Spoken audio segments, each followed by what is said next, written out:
மாண்புமிகு உறுப்பினர் முனைவர் திருமதி சௌமியா அன்புமணி அவர்கள்.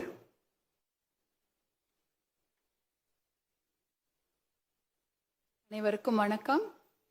மாண்புமிகு அவைத் தலைவர் அவர்களுக்கும், மாண்புமிகு துணை அவைத் தலைவர் அவர்களுக்கும், மாண்புமிகு முதலமைச்சர் அவர்களுக்கும், மாண்புமிகு அமைச்சர் பெருமக்களுக்கும், மாண்புமிகு எதிர்க்கட்சி தலைவர் அவர்களுக்கும், மாண்புமிகு முன்னாள் முதலமைச்சர் எடப்பாடியார் அண்ணன் அவர்களுக்கும், மாண்புமிகு அனைத்து கட்சி சட்டமன்ற குழு தலைவர்களுக்கும், மாண்புமிகு அனைத்து கட்சி சட்டமன்ற உறுப்பினர்களுக்கும் என் பணிவான வணக்கங்களை தெரிவித்துக் கொள்கின்றேன்.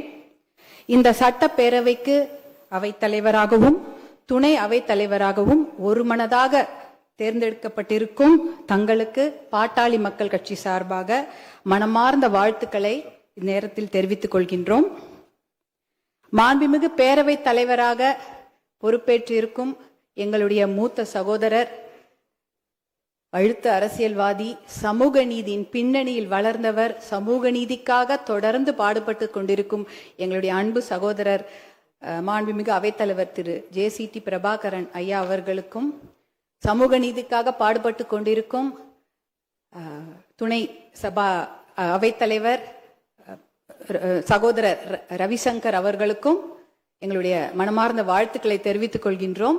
ஜனநாயக முறைப்படி இந்த சட்டமன்றம் நன்றாக நடக்கும் என்பதில் எங்களுக்கு எந்த ஐயமும் இல்லை.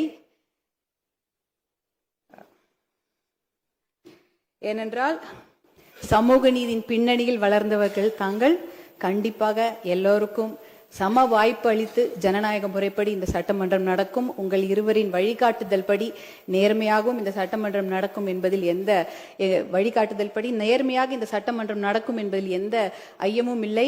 இந்த சட்டமன்றத்தில் பணியாற்றுவதற்கு எங்களுக்கு மிகுந்த பெருமையாகவும் அது எங்களுடைய பாக்கியமாகவும் வரமாகவும் நாங்கள் கருதுகின்றோம்.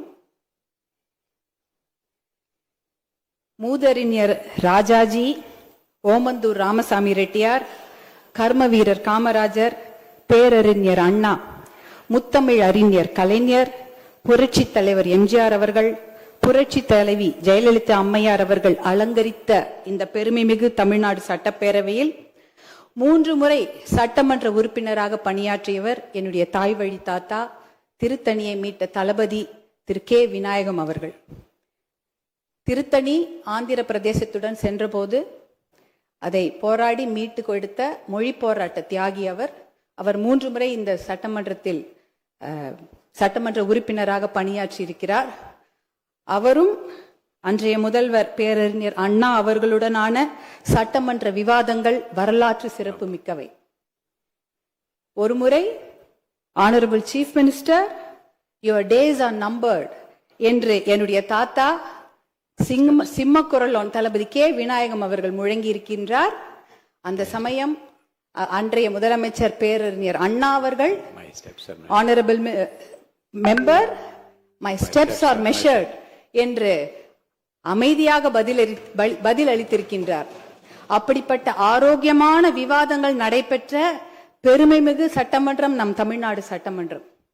அப்படிப்பட்ட ஆரோக்கியமான விவாதங்கள் இங்கிலாந்து பாராளுமன்றத்தில் தான் நடந்திருக்கின்றன. அப்படிப்பட்ட ஆரோக்கியமான விவாதங்களும் அரசியல் நேர்மையும் நடந்த சட்டமன்றம் இது தமிழ்நாடு சட்டமன்றம். அப்படிப்பட்ட சட்டமன்றத்தில் எங்களுக்கு ஆக்கப்பூர்வமான விவாதங்களை முன்னெடுக்கவும், மக்கள் நலன் சார்ந்த விஷயங்களை பேசி நல்ல முடிவெடுக்கவும், பாட்டாளி மக்கள் கட்சியை சார்ந்த எங்களுக்கு அதிகமான நல்வாய்ப்புகளை வாரி வழங்குமாறு தங்களை தாழ்மையோடு கேட்டுக்கொள்கின்றோம். மக்களால் தேர்ந்தெடுக்கப்பட்ட மக்கள் பணியாளர்களான நாங்கள் இந்த மாண்புமிகு அவையில் பேசுவதற்கும் பணியாற்றுவதற்கும் எங்களுக்கு வாய்ப்பளித்த எங்களுடைய பாட்டாளி மக்கள் கட்சி நிறுவனர், சமூக நீதி போராளி மருத்துவர் ஐயா அவர்களுக்கும், பாட்டாளி மக்கள் கட்சியின் தலைவர், முன்னாள் இந்திய சுகாதாரத்துறை அமைச்சர் மருத்துவர் அன்புமணி ராமதாஸ் அவர்களுக்கும் இந்த நேரத்தில் எங்கள் நன்றிகளை உரித்தாக்குகின்றோம். தமிழ்நாட்டின் வளர்ச்சிக்காக இந்த பெருமைமிகு சட்டப்பேரவையில் சமூக நீதி, பெண்கள் பாதுகாப்பு, மது ஒழிப்பு, போதை ஒழிப்பு, இளைஞர்களுக்கு வேலை வாய்ப்பு, வேளாண் வளர்ச்சி, தொழில் வளர்ச்சி, நீடித்த சுற்றுச்சூழல் பாதுகாப்பு, கல்வி மற்றும் மருத்துவம், தமிழுக்கு முக்கியத்துவம், நீர் மேலாண்மை பற்றிய ஆக்கப்பூர்வமான விவாதங்களை பேரவைத் தலைவர் அவர்கள் தலைமையேற்று நடத்தி தருமாறு அன்போடு கேட்டுக்கொள்கின்றோம். நான் முன்பே சொன்ன மாதிரி கேட்டுக்கொண்டிருந்தேன். பாட்டாளி மக்கள் கட்சிக்கு பேசுவதற்கு அதிகமான வாய்ப்புகளை அள்ளித்தருமாறு மீண்டும் ஒருமுறை கேட்டுக்கொள்கின்றோம். நிச்சயம் தாங்கள் அவ்வாறு நல் வாய்ப்புகளை தருவீர்கள் என்ற நம்பிக்கையோடு நன்றியோடு அமர்கின்றோம். நன்றி, வணக்கம்.